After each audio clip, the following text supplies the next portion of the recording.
Hi friends, welcome back to tasty recipes. ఈరోజు ముంత మసాలా తయారీ విధానం చూద్దాము. ఇంట్లోనే సింపుల్గా తయారు చేసుకోవచ్చు. ముందుగా ఒక బౌల్లోకి నూనెలో డీప్ ఫ్రై చేసుకున్న అటుకులు వేసుకోవాలి. పల్చని అటుకులు కాకుండా దలసరి అటుకుల్ని నూనెలో వేయించుకోవాలండి. అలాగే ఒక పావు కప్పు వరకు కార్న్ ఫ్లేక్స్, అంటే మనం పాలలో వేసుకునేది కాకుండా తినడానికి మిక్సర్లో వేసుకుంటాం కదా, ఆ కార్న్ ఫ్లేక్స్ వేసుకోవాలి. ఇంకా రుచికి సరిపడా ఉప్పు, కొంచెం కారం, స్పైసీగా కావాలి అనుకుంటే కొంచెం ఎక్కువగా వేసుకోవచ్చు.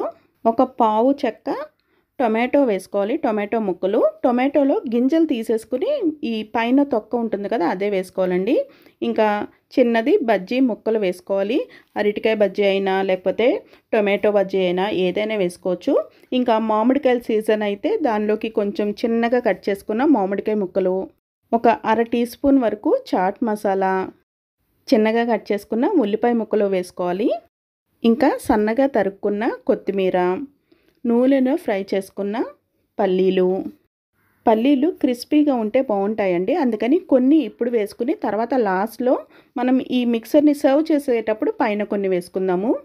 ఇంకా ఒక అర టీ స్పూన్ వరకు నిమ్మరసం వేసుకుని బాగా కలుపుకోవాలి. చేత్తో కలుపుకుంటేనే బాగుంటుందండి. బాగా ఈ కారము మసాలా అన్నీ కూడా అన్నిటికీ మిక్స్ అవ్వాలి అంటే చేత్తో కలుపుకోండి.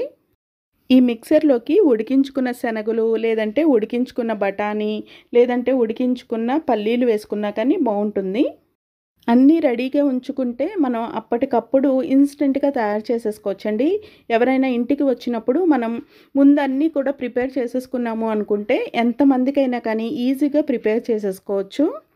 ఇంకా ఈ మిక్సర్ ముందు ప్రిపేర్ చేసే కన్నా అప్పటికప్పుడు ప్రిపేర్ చేసుకుంటేనే బాగుంటుందండి. ముందు ప్రిపేర్ చేసాము అంటే కొంచెం మెత్తబడిపోయినట్టుగా అవుతుంది. మనం అన్నీ కూడా అప్పటికప్పుడు కలిపామనుకోండి, క్రిస్పీగా చాలా బాగుంటుంది.